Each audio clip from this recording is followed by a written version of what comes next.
Улсын Баатар Бэгзэн Гиваны нэрэмжит Хилийн цэргийн дэг 245 дугаар анги дугаар салбарт аль байж байгаа байлдагч Амар Төвшин Улаанбаатар хотод байгаа аав ээж дүү гурвыг дугаар салбарын байрлалд урьж авчирч хүүтэн Монгол цэргийн баярын өдрийг өгтсөн гинтийн бэлэг барих арга хэмжээнд уулзуулахаар бэлэн боллоо.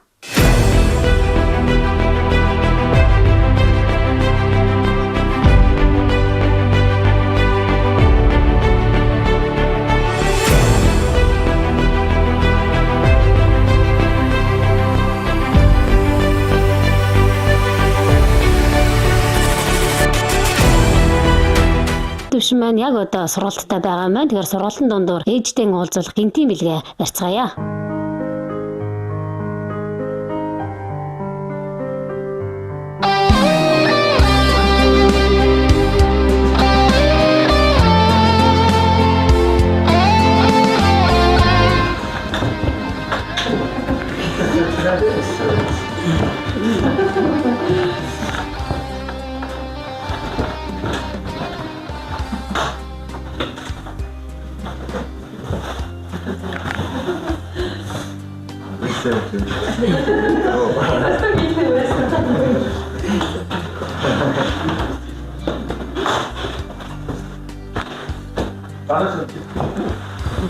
Ишээр хатсан.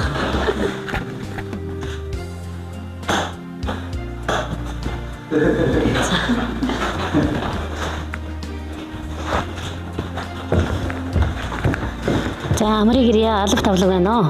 Амрыг ирээ.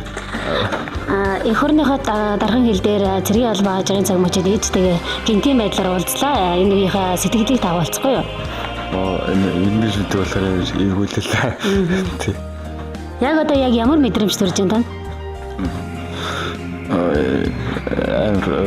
Гоё мэдрэгдэж байна. Нэг тийм ээжтэйгээ одоо уулзах болж тэр их сайхан байна. Баярлалаа. Амар нөө та сайн явж ирсэн үү? Одоо Хилийн цэрэг талбай хааж байгаа эх орныхоо дархан хилгээ заргийн цаг мөчид хамгаалж байгаа хүүтэйгээ цэргийн албанд нь магадгүй Монгол цэргийн баярын өдрийг өгтөж та хүү дээрээ гинтийн бэлэг барьлаа. Яг энэ цаг мөчийнхөө одоо эх орныхоо хил дээрээс Хилийн застав дээрээс та сэтгэлдээ уулзахгүй юу? За гэлээ. Их сонин бас торон тийм нандин мэдрэмж байна. Хүүгээ зөндөө их санацсан учраас яг албааж байгаа энэ акшнд ингээд ирнэ гэдэг бол үнэхээр бас өөрчлөшгүй гоё мэдрэмж юм байна. Тэгээд гинтийн бэлэг болж чадсан уу? Ээж нь автобусан зовоод түүтэйгээ уулзах гээд хүрээд ирлээ. Монгол цэргийн баярын өдөр тэгээд дараамаар нь бас энэ саналыг гаргасан. Тэгээд маш сайхан байна. За баярлалаа.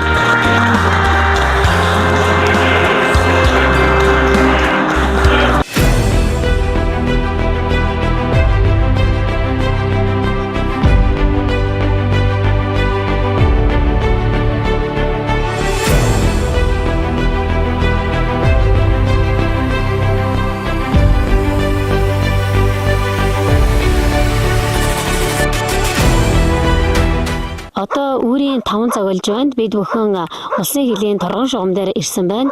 Яг энэ цаг мөчид байлдагч Амар Төвшин Хилийн манаанд үүрэг гүйцэтгэж байна. Байлдагч Амар Төвшин автан уулзуулах гинтийн бэлэг барихад бэлэн болоод байна.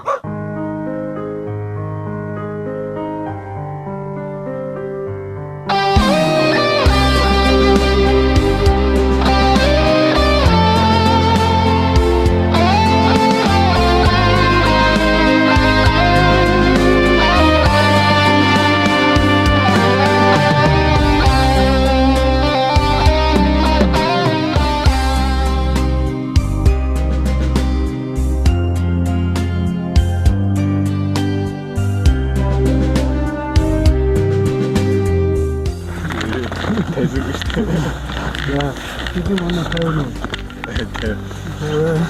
Тий.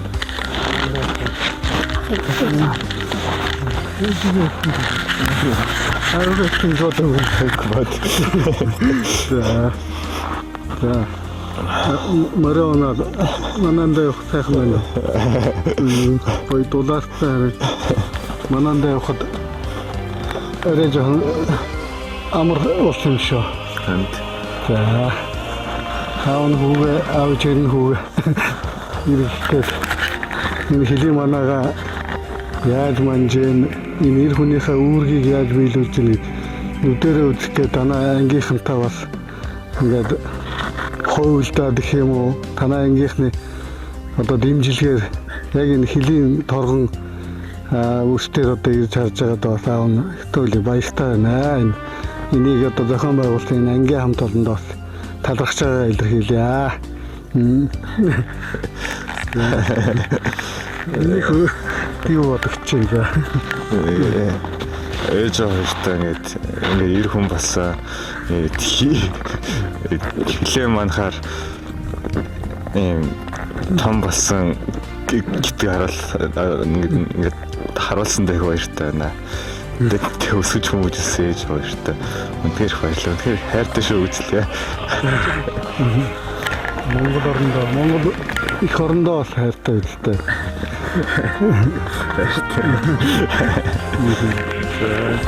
Аавны муттай яаж таньч чинь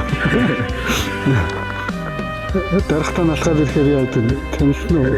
Юм бодсон уу? Ээжигээ ганцаараа бэлтгэн гэж бодсон уу?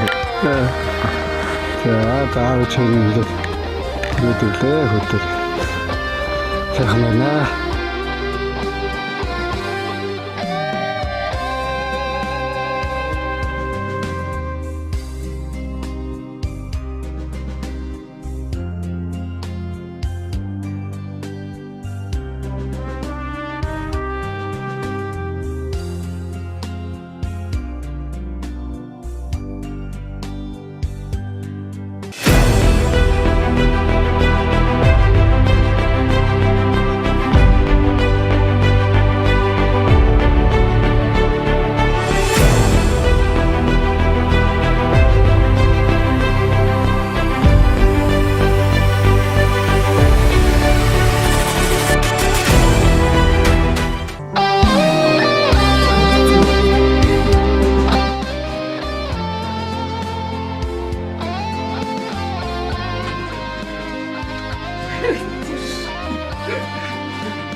Улаанбаатар Бэгзэн гаваны нэрмжээд Хөлийн цэргийн дээгүүр 145 дугаар ангийн хамт олон дугаар заставд цэргийн албаа хааж байгаа байлдагч Амар Түвшингийн аав ээж дүү гурвыг одоо Улаанбаатар хотоос урьж гинтийн бэлэг барих арга хэмжээ нь амжилттай одоо болж өндөрлөж байна. Ингээд та бүхэндээ аавынхаа одоо сэтгэлдлийг хүргэж байна. Монгол улсын одоо торгон хэлбэр их орны манах нарийн үргээ гүйцэтгэж байгаа энэ хэлчин хүүтэйгээ одоо алцолоос ирж бас уулзах энэ ад завшаан тохиож энэ ажил одоо биечлэн оролцож байгаа туйлын их баяртай байна. Миний хүү болон одоо хамт албааж байгаа одоо залуучууд маань бас нүүрэндээ галтаа нүдэндээ цогтоо их орныхоо хэлийг манж байгаадаа бас эрд зэрэг дүүрэн итгэл үнэмшилтэй сайхан албаа хааж байгааг өөрийн биеэр ирж одоо мэдэрч харсандаа харах бол одоо сайхан байна. Монгол улсын бас хил хамгаалах байгууллага маань бас хөгжиж байгаа маань хил хамгаалах үйл явц энэ байлдагчдынхаа одоо бас ахуй хангамж техник хэрэгслээр хангасан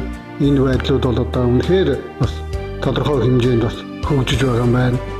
Монгол улсын хил хамгаалах байгууллага Монгол улс бол энэ хилээ хамгаалах энэ ариун үйлсээ бас сүүлийн жилүүд бол онцгой анхаарал нь бол бид бүхэнд бас мэдрэгдэж байна.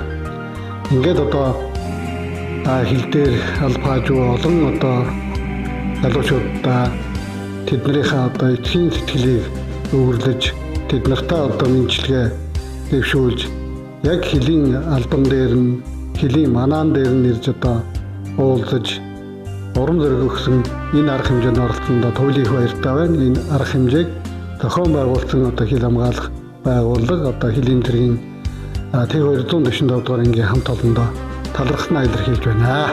За баярлалаа. Миний нөгөө гинтийн бэлэгт оролцсон ээжийн одоо сэтгэлийг давгандээ хүргье. За гэлээ. Миний хувьд анх энэ саналыг тавихад бас маш их догдолж баярлаж хүлээж авсан явах үгүйгээ шийдээгүй мөртлөө энэ уулзалтаа өөрөө сэтгэлдээ төсөөлөн дотроос одоо нөлмөс цэлийн нэж төсөөлөн юм баяртай байсан. Тэгээд энэ үйл ажиллагааг санаачилсан та нартаа бас туйлаас баяртай байна. 1600 гаруй километрийг туулаад ирээд үгээ яг хичээл сансаа сууж яхад нь ороод бас түрүүн аав нь хэллээ мянган ээжүүдийн сэтгэлийг тэгээд бас тэднэр ч гэсэн жоохон ч гэсэн хугацаанд ээжээгээ сансан сэтгэл нь баг ч гэсэн тайтгарсан байхаа гэж бодож байна. Үнэхээр нь тийм өөр ихийн одоо аргагүй тийм сайхан мэдрэмжийн дээд их хүү хоёрын уулзалт байдаг байхаа гэж бодож байна. Тэгээд Монгол Цэргийн өдрийн баярын мэндийг нийт хэлчихдээ хүргэе. Нийт армийнхандаа хүргэе. Мөрд зүүсэн бүх хүмүүстээ баярын мэндийг хүргэе. 245 дугаар ангийн 8 дугаар заставт алба хааж байгаа хөвгүүд нь сайн байна шүү. Албаа сайн хааж гин. Энэ хэд маань өнгөтэй, өөдтэй, өөдрөг байна шүү гэдэг үгийг дамжуулан хэлье. Баярлалаа. Гинтийн бэлэг нэвтрүүлэгт маань амжилттай оролцсон. Хөлийн зэргийн 245 дугаар ангийн дугаар салбарт зэргийн албаа хааж байгаа амар төвшингийнхаа сэтгэлийг бас давганд хүргье. Албааж буюу застав дээр ээж аваартайгаа уулзахад үнэхээр гинтийн байж чадлаа. Үнэхээр хиллүү ирнэ гэж мэдээгүй болохоор үнэхээр гинтийн бэлэг болсон. Тэгээд энэ уулзалтыг зохион байгуулсан албааж ангийн хамт олондоо баярлалаа. Уул усны диважин улсын цэнгэрийн зар нутгийн улсын торгон хөлийн шугамн дээрээс Хөлийн зэргийн 245 дугаар ангийн хамт олонны зохион байгуулсан гинтийн бэлэг маань энд хүрээд өндөрлөж байна. Эрхэм та бүхэндээ зэвсэг хүчний 103 жил Монгол Цэргийн баярын өдрийн халуун мэндийг Монголынхаа бүх элчидийн нэрийн өмнөөс уламжилж байгаадаа таатай байна. Баярлалаа.